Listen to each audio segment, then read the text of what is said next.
So I study music and culture in Bali, Indonesia.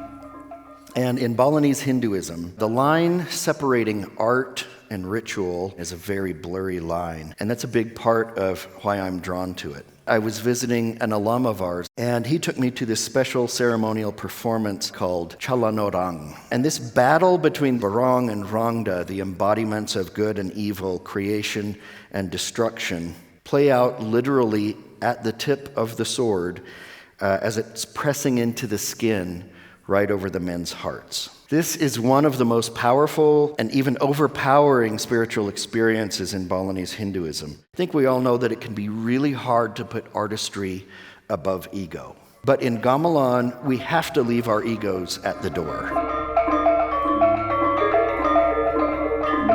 I got a call from my mom saying that my dad had taken a fall and had left him almost completely incapacitated for about 6 months before he passed away. To fill the darkness, I began crafting lyrics to a kind of folksy lament in a style that I thought my father would have appreciated. For me, that hymn sits right there at the tip of the sword, on the cusp between the light and the dark, between hope and despair.